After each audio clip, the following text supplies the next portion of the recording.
جس نے اپنی بیٹی تمہارے حوالے کر دیا ہے اس کا احسان ہے. وہ کیسا احسان؟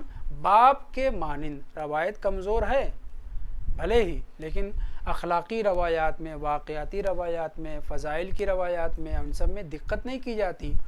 بس اطمینان ہو جائے کہ ہاں یہ روایت صادر ہوئی ہوگی تو یہی کافی ہے. یہاں پہ روایت میں کہا جا رہا اب ان زوجکا، وہ بھی تمہارا باپ ہے. اب کا لفظ استعمال ہوا ہے. وہ بھی تمہارا باپ ہے جس نے تمہیں اپنی بیٹی دی ہے.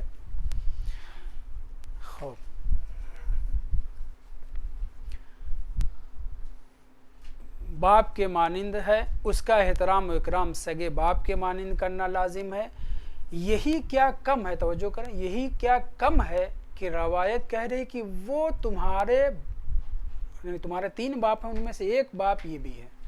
باپ کا لفظ استعمال کیا، اب آیا ہے روایت میں اسے باپ سے تعبیر کیا گیا ہے. مگر افسوس کہ ہم اولاد سے مراد داماد لوگ، ہم اپنے اس اہم باپ کو اس طرح یوں ہی نظر انداز کرنے کے بھی مجرم بن جاتے ہیں جس طرح سگے باپ کے آداب و حق سے کبھی کبھی ہم غفلت کرتے ہیں. گویا اس نے اپنی بیٹی دے کر ہمارے اوپر احسان نہیں کہ ہماری زندگی اجیرن بنا دی ہے. ہوتا ہے بعض کے لیے، لیکن اس سے بیجا توقع رکھنا، کس سے؟ باپ سے، جو باپ کے مانند ہے. باپ ہی کہا گیا جسے باپ کہا گیا ہے، اس سے بیجا توقع رکھتے ہیں. حالانکہ شریعت نے اسے سبع باپ کا درجہ دے کر وہ سارے حقوق اولاد پر اور داماد پر نافذ کر دیے جو سگے باپ کے حق میں ہیں. امام رضا علیہ السلام فرماتے ہیں، روایت کا فقرہ میں ترجمہ لکھ کر لیں، آواز بھی باپ کے آگے بلند نہیں ہونی چاہیے. یہ باپ بھی ویسے ہی ہے کہ تمہاری آواز بھی اس کے آگے بلند نہیں ہونی چاہیے. آخری بات، اور آپ کی زحمت آج تھوڑا جلدی کیونکہ مجلس میں ایک عدد جانا ہے، وہ یہ ہے کہ ہم آپ بعض اعمال بھرپور طریقے سے جب نشاط ہوتا ہے، چستی ہوتی ہے، تو اس کے جزئیات کو بھی مد نظر رکھ کر کے اعمال انجام دیتے ہیں. مثلا وضو کرنا ہے، اس کے تمام اطراف و جوانب کو دیکھ کر کے وضو کرتے ہیں. نماز پڑھنا ہے، خلوص ہے، چستی ہے، اور مثلا نماز شب پڑھ رہے ہیں، یا تو کہیں ہم بعض اعمال کو مکمل اس کی جزئیات، اس کے حدود و شروط کو مد نظر رکھ کر کے انجام دیتے ہیں. آدمی پیسہ خرچ کر کے اللہ نے توفیق دی پہلی مرتبہ حج کرنے کے لیے جا رہا ہے تو تمام پوچھتا رہتا ہے مسئلے مسائل کہ کوئی غلطی نہ ہو، کوئی حج میں خرابی نہ ہو، کفارہ، چاہے کفارے کے ڈر سے، چاہے یہ کہ پہلی مرتبہ اللہ نے توفیق دی پھر کبھی خانہ خدا دیکھنا نصیب ہو یا نہ ہو. یہی صورتحال زیارت امام حسین علیہ السلام اور دیگر معصومین کی زیارت کا ہے کہ کتنے لوگ تڑپتے ہیں اور کسی طریقے سے پہنچ جاتے ہیں تو چاہتے ہیں کہ زیارت میں حرف نہ آئے. صحیح ہے. ہم بہت سے اعمال، ہم سے مراد غیر معصوم کی بات ہو رہی ہے، بہت سے اعمال ان کے حدود اور قیود کے ساتھ کافی حد تک سنوار لے جا سکتے ہیں. معصومین واجبات کو مکمل حدود اور قیود کے ساتھ انجام دیتے ہیں، مستحبات کو بھی اسی طریقے سے. ان کی بات نہیں ہو رہی ہے، غیر معصومین کی بات ہو رہی ہے کہ وہ کبھی کبھی نماز 2 رکعت 4 رکعت خلوص سے ہو جاتی ہے، کبھی کبھی ہمارے مثلا روزے میں کوئی لیکن نہیں، زبان کا بھی روزہ، آنکھ کا بھی روزہ، کان کا بھی روزہ، ہاتھ پیر کا بھی روزہ ہوا ہوتا ہے کہ نہیں. لیکن کچھ اعمال ایسے ہیں، یا یوں کہا جائے کہ کچھ حق ایسے ہیں معصومین کو چھوڑ کر کے اس کی چوٹی کے اوپر کوئی نہیں پہنچ سکتا. عبارت میں نے اس طرح سے لکھی ہے، انسان اپنے تمام اعمال و عبادات میں اگر بھرپور شروط اور قیود کو مد نظر رکھ کر انجام دے تو ہو سکتا ہے عمل کی چوٹی پہ پہنچ جائے، عبادت کی انتہا تک پہنچ جائے. نماز ہے، عبادت ہے، اسی طریقے سے. مگر ایک ایسی عبادت کہا جائے یا ایک ایسا حق کہا جائے، حالانکہ ایک نہیں 3 ایسے حق ہیں جس میں اضافہ بھی کیا جا سکتا ہے، لیکن روایت میں 3 ہی نام لکھا ہے. وہ یہ ہے کہ عبارت پہلے پڑھوں، ان کل اعمال البر، ہر نیک کام، نیکی کا ہر کام، یبلغ العبد الذروۃ منہا، ذروہ زال سے، ذروہ یعنی چوٹی، اس کی معراج تک انسان عمل کی معراج تک مستحب کام ہو، ہم بعض مستحب کام مکمل شروط کے ساتھ انجام دے سکتے ہیں، بعض واجبات بالکل بھرپور خلوص کے ساتھ مکمل طریقے سے انجام دے سکتے ہیں۔